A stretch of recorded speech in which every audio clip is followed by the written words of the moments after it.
चलिए। गुरु कहूँ, रब कहूँ, दास कहूँ और फिर धन धन गुरु रविदास कहूँ।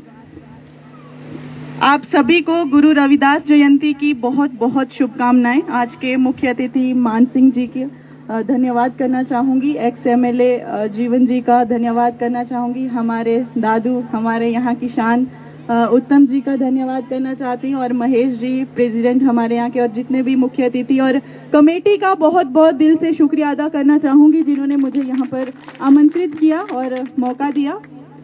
गुरु रविदास जी की मैं अपने आप को इतना महान, या मैं कहूंगी कि हम तुच्छ हैं कि हम उनकी जीवनी पर बात भी कर सके, क्योंकि हम इतने अभी शायद उस लेवल पर हैं ही नहीं, और शायद हम पहुंच भी नहीं सकते जो उनके विचार थे। चाहे हम बाबा साहेब की बात करें या गुरु रविदास की बात करें, ये ऐसे महान इंसान अपने आप में, या रब कहूं मैं इनको, जैसे आप अभी बच्चियां यहाँ पर गा रही थी, मुझे नहीं पता, लेकिन जिस तरह के ये समाज में काम करके गए हैं, और जिस तरह से समाज को सुधारने का, और जो समाज में एक संदेश देकर गए हैं, हम उसका दूर दूर तक एक सोच भी नहीं सकते कि हम 1% भी हम अगर इस समाज में उनके विचारों को अगर हम वो लेकर चलेंगे, उनके विचारों को लेकर चलेंगे, तो शायद हमारा जीवन जो है वो सफल हो जाएगा। आप सभी से मैं ये कहूंगी कि असल में श्रद्धांजलि, असल में उनकी जो जीवनी है वो उनको एक, मैं कहूंगी कि एक जो हम प्रसाद कहें या हम उनके लिए कुछ भी श्रद्धांजलि कहूं, वही होगी कि हम उनके विचारों को माने, उनके विचारों पर चलें। गुरु रविदास जी आज यहाँ पर सभी झूम रहे हो, गा रहे हो, नाच रहे हो, लेकिन हम उनके विचारों को कितना अमल कर रहे हैं, उनके विचारों पर अमल करके समाज में हम क्या संदेश दे रहे हैं, ये सबसे बड़ी बात है। आप सभी बच्चे जो यहाँ पर आए हो, आप देश का भविष्य हो।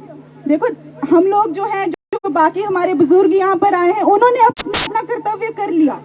अब जिम्मेदारी किसकी बनती है? आपकी।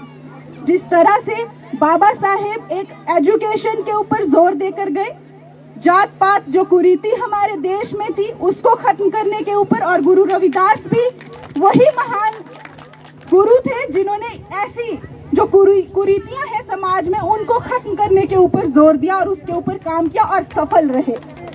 आज हम यहाँ पर सब एकत्रित होकर भाईचारे के साथ यहाँ पर बैठे हैं, उनको याद कर रहे हैं, तो वो उनके वही महान कार्य हैं जो आज हमें उनको याद करके यहाँ पर उनकी जो है ये उत्सव जो है हम यहाँ पर मना रहे हैं। बाबा साहेब क्या कहते हैं? वो कहते हैं कि कर्म पर विश्वास रखो। कर्मों पर विश्वास करने में वो बात कहते थे हमेशा से। वे हमेशा कहते थे कि ब्राह्मण के चरण मत पूजिए जो होए गुणहीन, चरण पूजिए चंडाल के जो होए गुण प्रवीण। इसका अर्थ कौन समझाएगा मुझे? वो क्या कहते थे कि ब्राह्मण कोई भी ऊंचे समाज में जन्म लेने से ऊंचा नहीं बनता, उसके कर्म उसको ऊंचा बनाते हैं। यानी आप अपने कर्मों पर ध्यान दीजिए कि आप समाज में हमारा, अगर हमें ईश्वर ने जन्म दिया है तो हमारे कर्म हमें क्या सिखा, हम कैसे कर्म कर रहे हैं। अगर हम बुरे कर्म करेंगे तो चाहे हम उच्च वर्ग में हम जन्म क्यों ना ले लें, उस जीवन का कोई मोल नहीं है।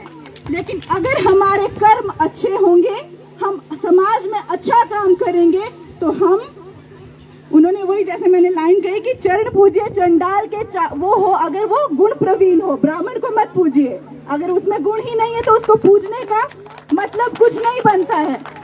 मैं ज्यादा भाषण तो क्या ही दूं, आज हमें काफी टाइम मिलेगा। इसी तरह से मैं कहूंगी कि असल में आप लोग यही चीजें, यही श्रद्धांजलि उनको होगी कि आप उनके विचारों पर चलिए।